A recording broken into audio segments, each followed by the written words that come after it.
Senior सहाफी Hamid Mir ने हालिया मुज़ाकरात पर बातचीत करते हुए कहा है कि इब्हाम सिर्फ तहरीक इंसाफ की तरफ से नहीं है बल्कि मसला हुकूमत की तरफ से भी है। तहरीक इंसाफ के मुतालबात को मद्देनजर रखकर सियासी मंजरनामे पर निगाह दौड़ाई जाए तो यही कहा जा सकता है कि फिलहाल मुज़ाकरात से कुछ नहीं निकलेगा। तहरीक इंसाफ इमरान खान की रिहाई जबकि 26 नवंबर और 9 मई के वाकयात पर जुडिशल कमीशन का मुतालबा कर रही है, लेकिन हकीकत ये है कि फौजी अदालतों ने 9 मई के 25 मुलजिमों को सजाएं सुना दी हैं। फौजी अदालतें और मुज़ाकरात साथ साथ नहीं चल सकते। पाकिस्तान में मौजूद तहरीक इंसाफ के जो रहनुमा मुज़ाकराती अमल में शरीक नहीं हुए, उनका मौक़िफ़ है कि सबसे पहले उन्हें इमरान खान से मुलाकात की इजाजत दी जाए ताकि मुलाकात में वो बानी PTI से तफसीली ब्रीफिंग ले सकें। तहरीक इंसाफ की क़यादत में एक राय ये पाई जाती है कि 26 नवंबर को मुज़ाकरात के जरिए इमरान खान के हवाले से रिलीफ लेने का सुनहरी मौका था, लेकिन वो मौका ज़ाय कर दिया गया। बानी PTI ने फैसला किया कि उन्हें रिहा होना है और न ही कोई रिलीफ लेना है। इमरान खान के इनकार पर पसे पर्दा राब्तों में ताअत्तुल आ गया, इसलिए अब तहरीक इंसाफ की क़यादत इमरान खान से मशवरा करना चाहती है। हामिद मीर निजी TV चैनल से बातचीत करते हुए कहते हैं कि 2 जनवरी की मुज़ाकराती बैठक से कोई नतीजा नहीं निकलेगा,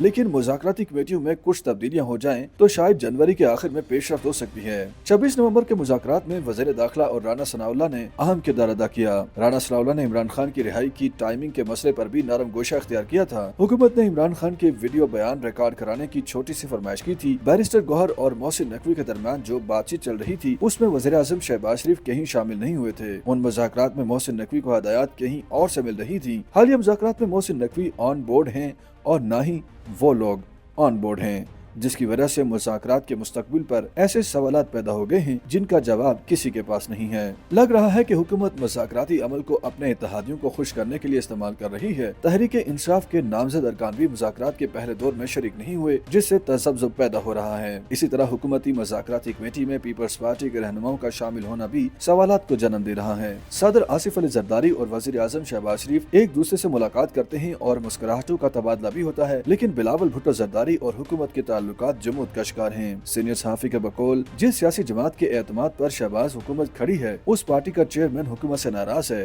उन्होंने सवाल उठाया, जब मुस्लिम लीग नून और पीपल्स पार्टी के ताल्लुकात में दरार आ गई है तो हुकूमत और PTI के मुज़ाकरात में पीपल्स पार्टी बैठकर क्या करेगी? हामिद मीर के मुताबिक उन्हें तहरीक इंसाफ के एक रहनुमा ने बताया, जब 2 जनवरी को मुज़ाकरात के लिए बैठेंगे तब पीपल्स पार्टी के 2 अरकान के सामने ये नुक्ता उठाएंगे कि आपका हुकूमत के साथ चलने का तजुर्बा कैसा रहा, आपसे किए गए वादे पूरे हो चुके हैं, उसके बाद देखें हमें मुस्लिम लीग नून की बात को मानना चाहिए या नहीं। पीपल्स पार्टी का मसला मुस्लिम लीग नून के साथ नहीं बल्कि किसी और के साथ है। हामिद मीर ने बताया कि वो अरसे से एक बात कर रहे हैं, बानी PTI पहले भी जेल से बाहर आ सकते थे और आज भी वो रिहा हो सकते हैं, लेकिन वो कुछ लोगों पर एतबार नहीं करते। मुज़ाकरात में उन रहनुमाओं को नुकसान हो रहा है जो बार बार अडियाला जेल जाते हैं, लेकिन इमरान खान ऐन वक्त पर मौक़िफ़ तब्दील कर लेते हैं।